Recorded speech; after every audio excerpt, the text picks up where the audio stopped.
Hello everyone, welcome to our channel. இன்றைக்கி நம்ம சேனலில் நீங்கள் பிரேக்ஃபாஸ்ட் ரெடி பண்ணாலும் சரி, ஈவினிங் ஸ்நாக் ரெடி பண்ணாலும் சரி, இந்த மாதிரி வீட் ப்ரெட்டு இல்லாட்டி மில்க் ப்ரெட் வச்சு சூப்பராக நீங்கள் ஒரு பிரேக்ஃபாஸ்ட் இல்லாட்டி ஈவினிங் ஸ்நாக்ஸ் ரெடி பண்ணலாம். வாங்க அது எப்படி செய்கிறதுன்னு பார்க்கலாம். ஃபஸ்ட் நான் ஒரு 2 ப்ரெட்டை எடுத்து அதை நல்லா கையிலே நல்லா பவுடர் டைப்பில் மசிச்சு விட்டுக்கிட்டேன். ஒரு 4 பொட்டேட்டோ கிட்ட சின்ன பொட்டேட்டோ வேக வச்சு எடுத்துக்கிட்டேன். அதையும் இந்த ப்ரெட்டோட ஸ்மாஷ் பண்ணி எடுத்துக்கிட்டேன். கொஞ்சமாக புளிப்புக்காக நான் என்ன சேர்த்துக்கிட்டேன்னா ஸ்கெட்சப் சேர்த்துக்கிட்டேன்.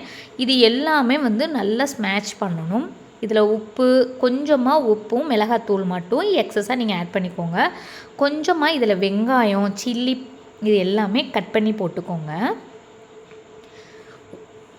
உருளைக்கிழங்கு மட்டும் கட்டி இல்லாமல் நல்லா மசிச்சு விட்டுக்கோங்க. கொஞ்சமாக பெப்பர் தூள், garam masala and chilli powder. புளிப்புக்காக நீங்கள் தக்காளி ஆட் பண்ணிக்கலாம். தக்காளி பிடிக்காது அப்படிங்கிற பட்சத்தில் நீங்கள் ஸ்கெட்சப் ஆட் பண்ணிக்கோங்க. ஒரு தோசை தவா லைட்டாக எண்ணெய் ஊற்றி கொஞ்சம் அதை ஹீட் ஏற விட்டுருங்க. தவா ஹீட் ஆனதுக்கப்புறம் நம்ம ஸ்மாஷ் பண்ணி வச்சுருக்கோம் இல்லைங்களா, அந்த பொட்டேட்டோ பால்ஸ் மாதிரி பண்ணி இந்த மாதிரி வடை மாதிரி தட்டி அதை தோசை கல்லிலே வச்சு நல்லா டோஸ்ட் பண்ணி எடுத்துக்கோங்க. மேலே ஒரு கோல்டன் கலர் மேக் ஆகிற வரைக்கும் நீங்கள் பண்ணுங்கள். ரொம்ப கருக விட்டுற வேணாம். சும்மா இந்த பக்கம் ஒரு பெரட்டு, அந்த பக்கம் ஒரு பெரட்டு.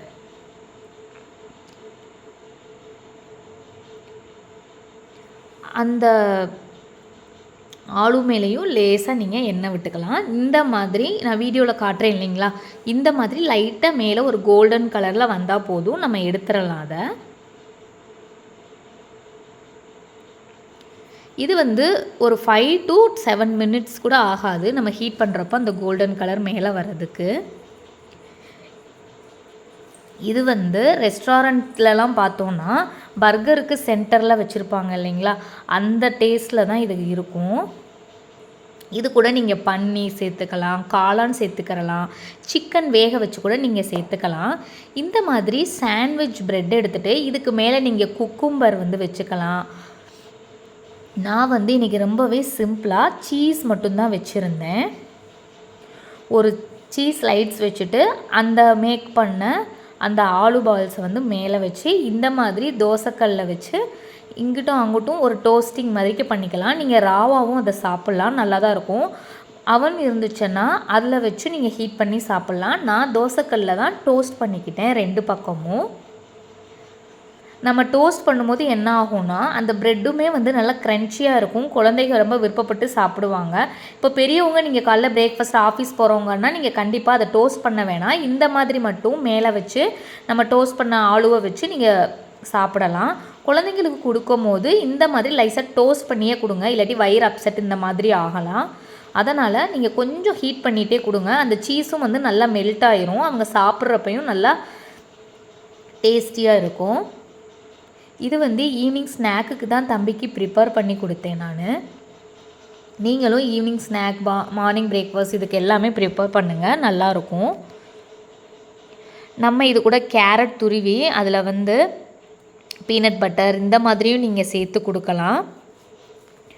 Minus apply பண்ணிக்கிறலாம். குக்கும்பரை சீச்சிட்டு அதில் கேரட்டு, பீட்ரூட்டு இந்த மாதிரிக்கே நீங்கள் நிறைய வெஜிடபிள்ஸ் ஆட் பண்ணியும் நீங்கள் ஸ்மாஷ் பண்ணி சாப்பிட்லாம். டேஸ்ட் ரொம்பவே நல்லாயிருக்கும். நீங்களும் உங்கள் குழந்தைக்கு ட்ரை பண்ணி பாருங்கள். நம்ம குழந்தைங்களுக்கு நம்மளால் என்ன செய்ய முடியுமோ அது எல்லாமே நம்மளும் செஞ்சு கொடுக்கலாம்.